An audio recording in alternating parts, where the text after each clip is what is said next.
touch him, don't have to show him how to touch a rabbit now, children.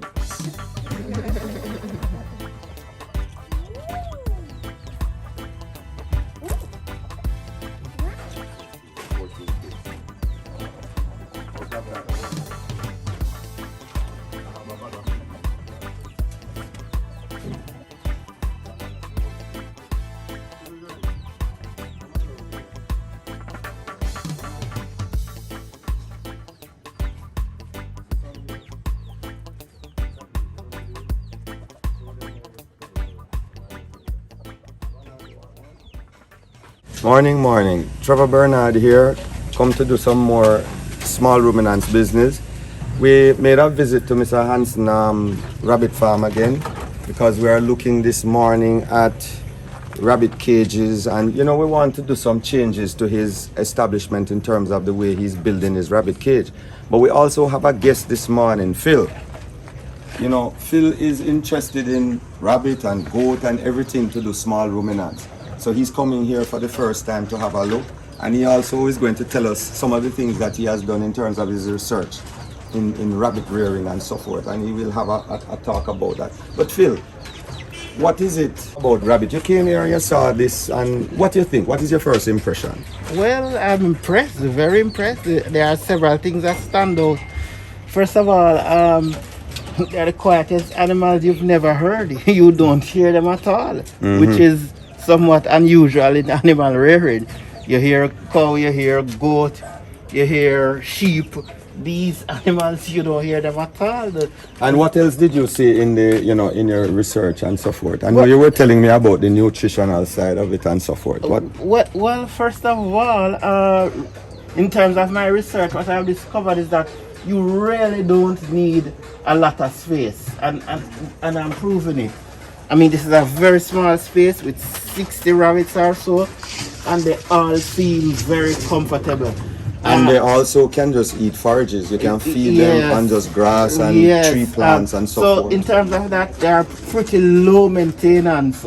And if you give them the natural things that they eat, which is a wide variety of things. Wide variety of plants, and if you give them clean water, a clean place to live, there you have it. And while you're doing it, it's very therapeutic. They are very gentle animals. I mean, I've noticed your children touching the rabbits, and your children are pretty young, and the rabbits are very, very gentle. So if kids can handle the rabbit, so too can people. I like the cinnamon color. Nice that is blue. color. That over there. This one? Yeah, that's blue? blue. Yeah, the blue. About cinnamon. This is what color? One cinnamon. One cinnamon in there and a blue. Is that blue? This is the cinnamon. The brown and this one.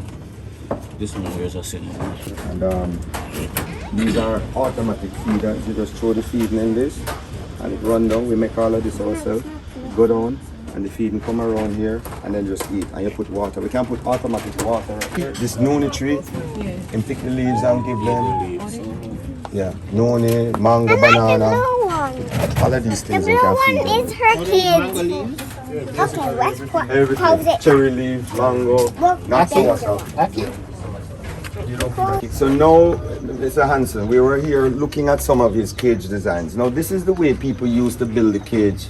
I've seen people still building cage using board, and very, very tall like cages. And now you are seeing, that we need to change some of this. Yes. You see, this board is not long lasting. It rottens. It also harbors bacteria.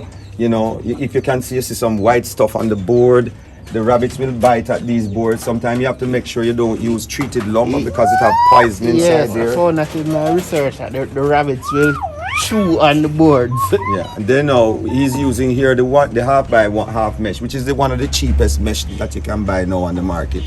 We are going to change all of this because what we want to do, we want to be building cages with 3 or 4 or 5 tier, meaning you have it in like a high structure, like a high-rise building, like a hotel, right? And we don't need the cages to be so tall.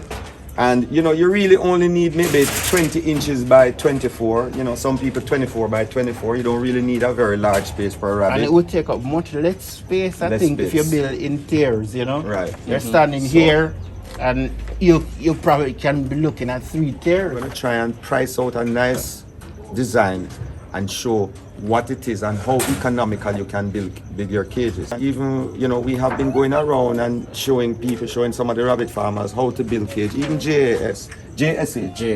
Yeah, I went there and I was a part of the new rabbit design cage that they have.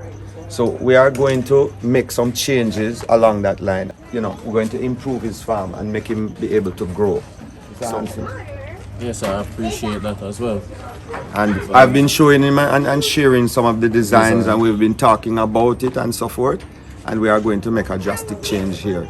You know, one of the things is that, you know, it is what is very expensive in all of this rabbit rearing is really the cages. The cages. That's what is expensive. But, you know, we can try and make it as cheap as possible and be more profitable with our business. Each and everyone can afford that. Yes.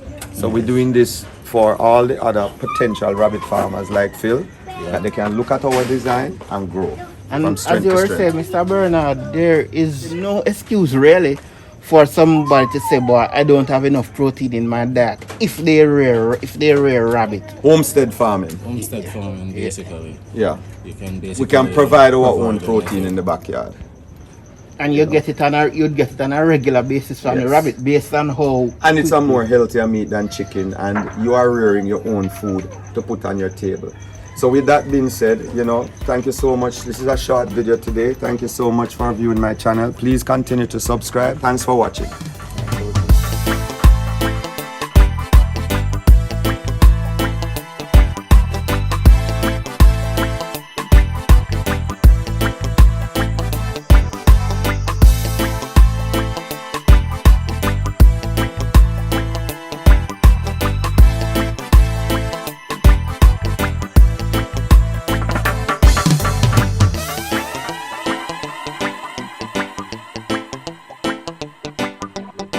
For a number of months.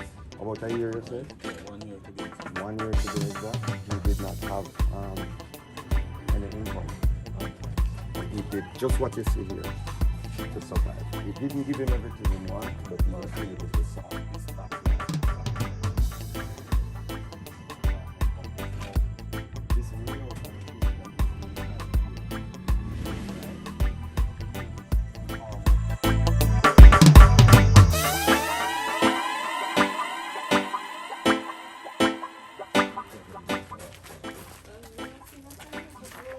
You never? I have it at my house. This is it. There's so much things you can do. It's not just here.